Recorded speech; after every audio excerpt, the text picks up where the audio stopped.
Well, as we enter the busy part of yet another golf season, I thought it was maybe a good time to have a little etiquette primer, both for our new members and those like me who've been playing golf for a long time. We can always use a refresher.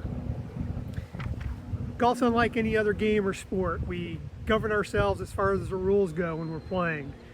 We take care of and maintain our court, so to speak, which is the golf course. And of course, there's a certain level of expectation regarding our actions when we're at the club. Let's start off, I've got a few different categories here. Let's start off with starting time reservations. We here at the club allow you to put X's in to fill out your group. So you could say, I'm Joe Smith, and I'm going to put 3 X's in showing I'm going to have a foursome on a given day. That's perfectly acceptable. Those X's will go away 24 hours in advance. So what we ask is that you fill in those X's with actual names of players or cancel with 24 hours notice. Now we all understand there's going to be some last minute adjustments over time, but if you take that as a general rule of thumb, that really allows us to best utilize the tee sheet for the whole membership. Guests, when you have guests, certainly happy to have them. We're glad that a lot of you bring them and show off the club to them. Please put names in the 4T system when you have guests. If you don't know the names or you don't have them up until the day of, that's perfectly fine. Just provide them to us in the golf shop or to the starter, and we'll enter them for you. When you make your reservations also, you can use the notes section of that reservation for any important info, such as maybe you want to use your guest fee credits for the guest fees for that person, or it might be someone who qualifies for a junior rate or a family guest rate. Go ahead and put that in the notes, and then we'll know everything ahead of time. Upon arrival, let's talk about proper attire. Men and women both, jeans, sweatpants, athletic shorts, or workout gear is never acceptable. And that's for using any of the golf facilities, including the putting greens, the practice tee, the key, short game area. Any of those golf facilities require proper attire. For men, that means a collared golf shirt, preferably tucked in. Let's just be honest, guys. Untucked golf shirts don't look very good, even if it's comfortable for you. Tuck them in. There are a few shirts out there that are designed to be worn out, but the norm is to have those tucked in. Caps worn facing forward, and when you go in the clubhouse, please remove your caps.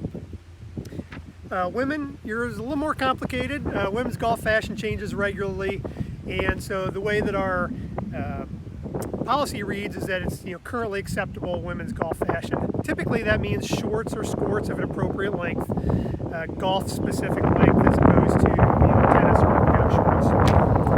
And same with the tops. A number of ladies' tops don't have collars. If they're sleeveless and they don't have a collar, just make sure that they're golf specific tops and not a workout top or tennis top that's inappropriate.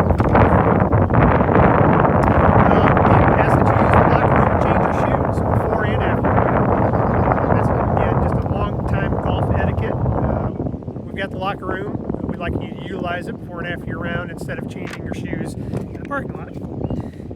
And we ask that you register all guests. Sometimes it's easy just to come, especially if you're playing the north course, and just pop out on the north and play. It's important for us in the golf shop to make sure, number one, we know who's out on the golf course. But then we'll also take their names. We always track all the names of all the guests, as well as make sure we bill it correctly and make sure there's no questions. So please register your guests with the golf shop. When using the practice facilities, one of the things that we're starting to send out more information about now is divot patterns. What does that mean? Well, we don't want a divot pattern that's a big square that takes out all the turf in that area. That requires the maintenance staff actually resodding that area. What we like is for you to take random divots that are just kind of around, or in a straight line divot. All of those divots will fill in kind of naturally from the side with just our sand put in there. Empty bags. When you're done with your hitting balls at the practice tee or at the key, you want to just take your empty bag and dump it in the empty bag bin. That helps keep things straightened and cleaned up a little bit, between the times that our staff is able to squeeze it. At the key, so we're fortunate now we have a regular practice tee back open. That means the key is now literally again a short game area.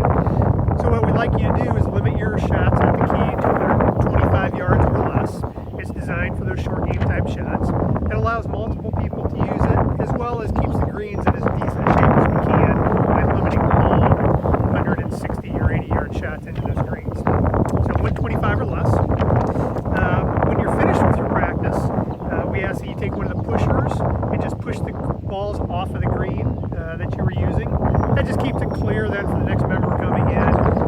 They can hit shots into, or even chip those balls that you just pushed off, and then do the same for the next person. And finally, on the golf course. So we've all heard these a million times, but many of us are out there and we wonder who hasn't heard them.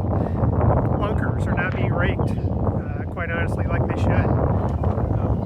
Many times I come to a bunker on any north or the south course and they haven't been raked. So raking bunkers is a prime basic piece of etiquette in golf, and we ask that you all abide by that. And if somebody in your playing party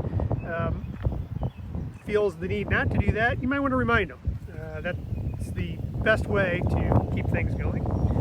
Same with divots.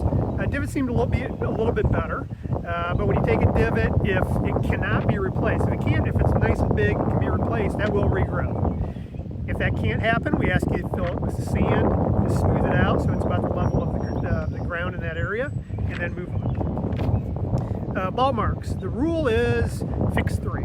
Every time you get to the green, fix your ball mark if you made one. Hopefully you made one. But fix your ball mark plus 2 others. It takes 15-20 seconds is all as you're getting prepared to make your putt anyway. Now the rule obviously is if everybody did that, there would be 3 to fix. We're not there yet. Hopefully that'll happen someday. But in the meantime, please do your part to fix yours and 2 others. Music. That's becoming more and more part of the game, and it's not going to go away.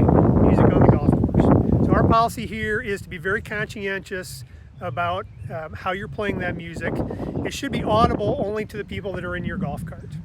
And be aware of those around you. There are certain parts of the golf course where we all come together and get close. We want you to enjoy yourself. If you enjoy music, we want you to enjoy that. But please be respectful of those around you who may not want that experience.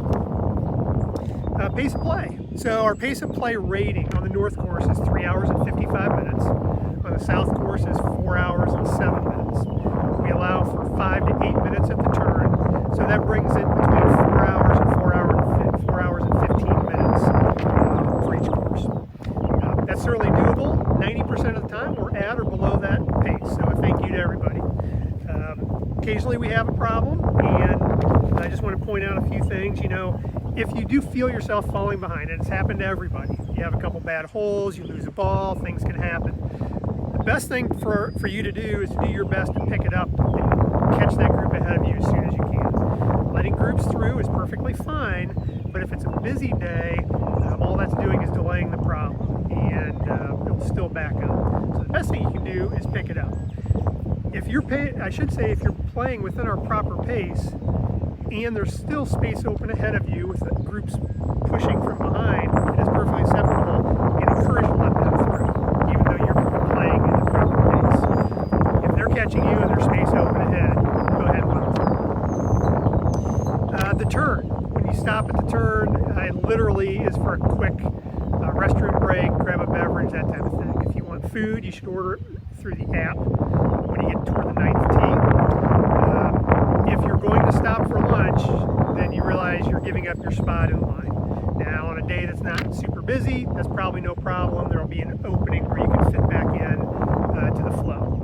But if it's group after group after group after group, and you wait for a half hour, there's no spot for you to fill back in. So just keep that in mind when you're planning your day. Lost balls. The USGA has lowered the lost ball time limit from 5 minutes to 3 minutes. And let's be honest, if you're looking for a ball and you don't find it in the first minute or so, you're probably not going to find it.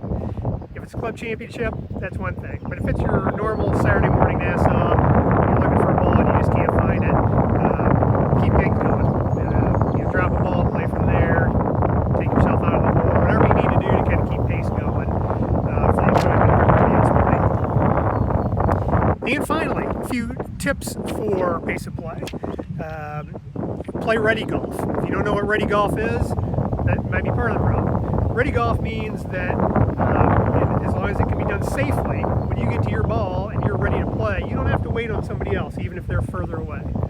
You're up there, you're ready, go for it. When you get to the next tee, well, yeah, you may have made double bogey and your playing partner may have made birdie. He has the honor. Well, he's, doing something in the car. You're ready to go. Let's go. That's playing ready. Cart parking. Parking in the right spot between, so it takes you right from the green to the next tee. Drop your partner off at his ball. Go hit yours. Catch him and pick him up on the way back to the green. These little things add up to 5, 10, 15 minutes in a round. And the key being play quickly between shots. Okay, nobody wants to feel rushed when they're over their golf ball. We want you to have an enjoyable day. We want you to play your best. That means focused over your shot. But in between shots, you can get that pace going. Get from your previous shot to your next shot as quickly as possible. Then you have plenty of time to study and execute the great shot on the next one. Okay, hopefully I didn't take too much of your time, but I feel it's important to point out some of these obvious etiquette items.